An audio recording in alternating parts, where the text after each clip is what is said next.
He had built an empire. Now he was watching it burn. Richard Branson's hands trembled as he stared at the document in front of him. Fired. Humiliated. Replaced. The very man he had dismissed as a diversity hire now owned him, owned everything. And the worst part? The whole world was about to find out just how far he had fallen. But let's start from the beginning. The Branson and Cobu Investments headquarters was a monument to corporate wealth.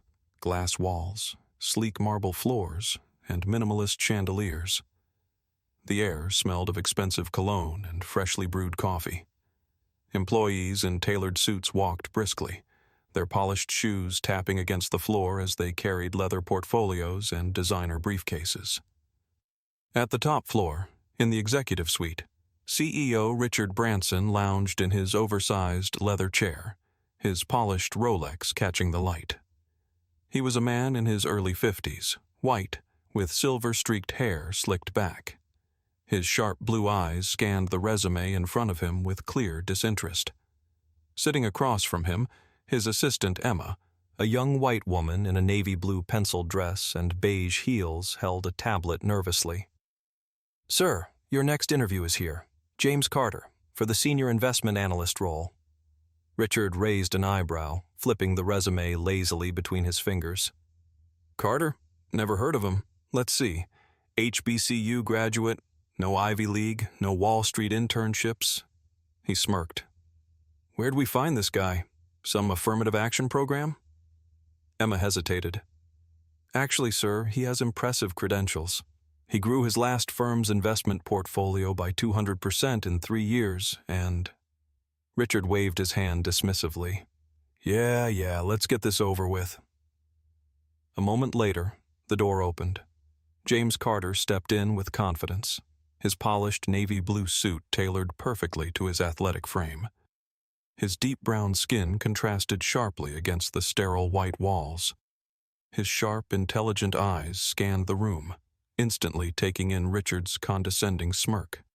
His neatly trimmed beard was lined with precision, his shoes shined to perfection. Emma gestured. "Mr. Carter, this is—" Richard didn't even stand up. He simply leaned back in his chair, one hand resting on his stomach as he studied James like an amusement. "So, James," Richard said, emphasizing the first name as if speaking to a child. "Tell me, what makes you think you belong in my firm?" James remained poised. "I believe my record speaks for itself.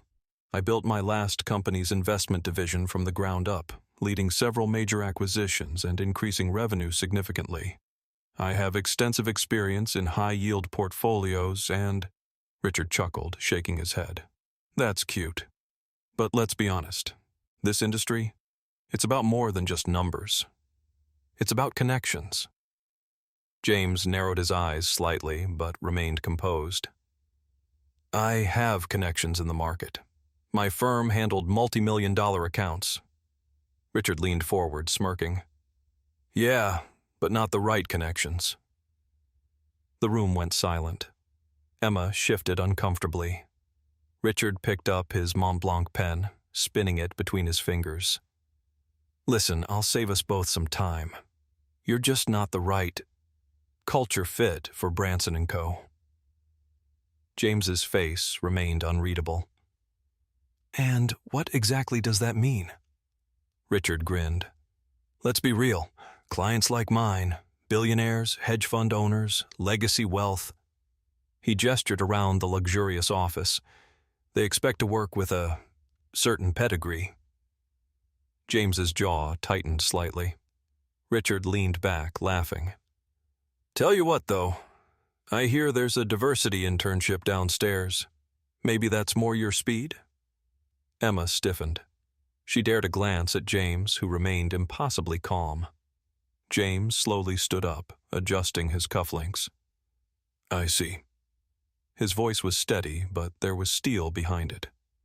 "Well, Mr. Branson, this has been enlightening." Richard smirked. "I bet it has." James gave a polite nod and walked out without another word. Richard chuckled, turning to Emma. You see, this is why we don't waste time on charity hires.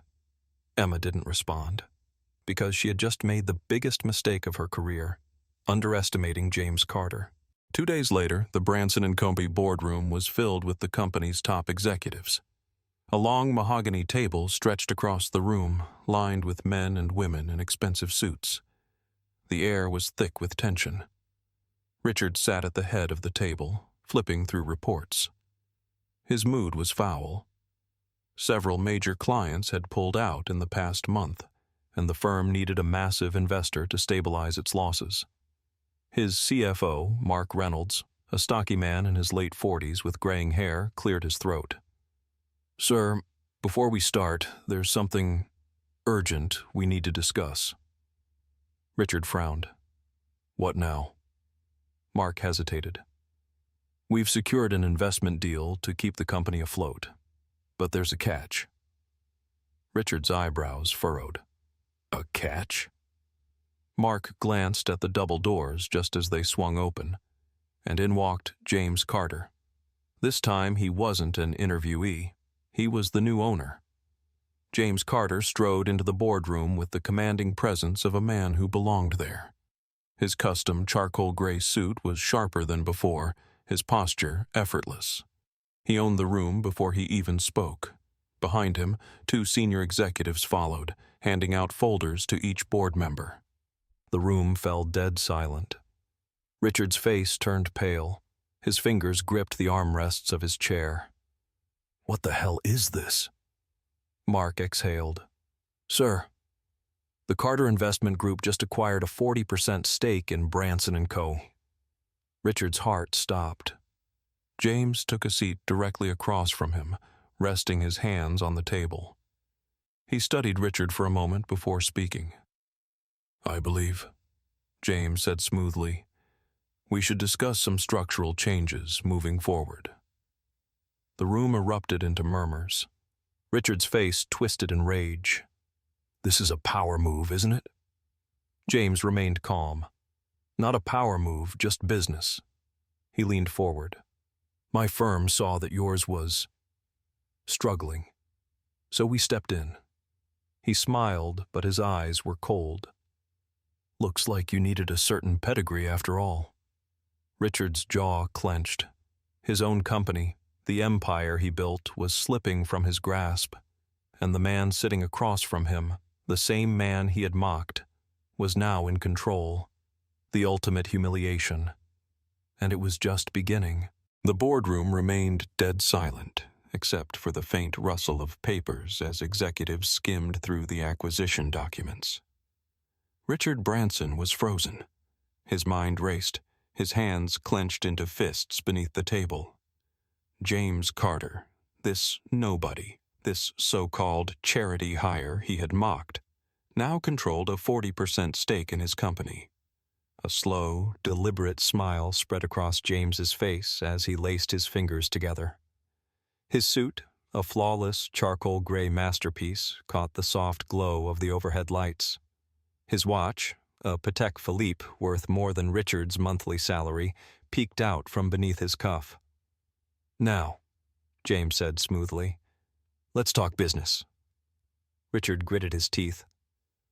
"I don't know what kind of game you're playing, but this is my company." James raised an eyebrow. "Was," he corrected. The board members shifted uncomfortably. Some of them had been in Richard's corner for years, but money talked. And James Carter had just saved the firm from financial ruin. Mark Reynolds, the CFO, cleared his throat. "James, Mr. Carter, what exactly are your intentions with Branson and Co.?" James leaned back, exuding the effortless confidence of a man who had already won. "Simple. We're restructuring, a new leadership team, a new vision, a company that values merit over nepotism." Richard's face burned red. "You can't just walk in here and—" James cut him off, his tone turning icy. "Richard, let me remind you. Without my firm's investment, Branson and Company would have collapsed within months. Your old money clients have been jumping ship. You needed a lifeline. And now?" He smiled. I am that lifeline. Richard felt his stomach drop. James tapped the folder in front of him. Oh, and before we continue, there's a matter of your position. Richard's eyes snapped up. What about it? James tilted his head. As of today, you're being relieved of your duties as CEO. The room erupted. Gasps, murmurs, shock. Richard shot up from his chair. You have no right. James remained seated, his expression cold. I have every right. With our 40% stake, I hold enough influence to override your leadership. The board has already been advised. Several board members avoided Richard's gaze. It was over. Richard felt the blood drain from his face. His own company, his own empire, snatched from him in a single, ruthless stroke. James finally stood up, buttoning his suit jacket. Don't worry, Richard, he said, his voice smooth. We won't leave you with nothing. Richard glared at him. What the hell does that mean? James smirked. We've arranged a new position for you. He slid a document across the table. Richard hesitated, then snatched it up, and his face turned white. A new title was printed at the top. Senior Diversity and Inclusion Consultant.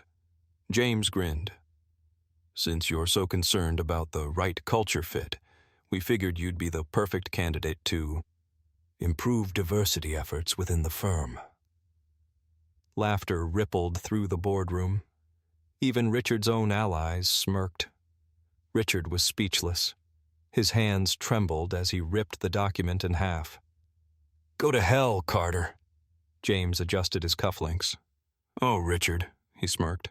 I'm already in your hell, and I own it now. A week later, Branson and Company HQ was surrounded by news cameras. Richard sat in his now former office, a drink in his trembling hands. The large flat screen in front of him blared the evening news.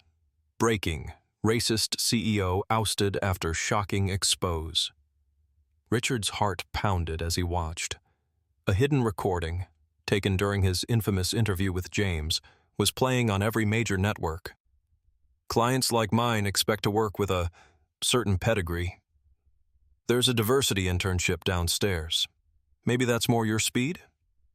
The footage cut to James Carter, now officially announced as Branson & Company's new executive director. James, dressed in a sleek navy blue suit, smiled at the cameras. I believe business should be built on merit and innovation, not outdated bias.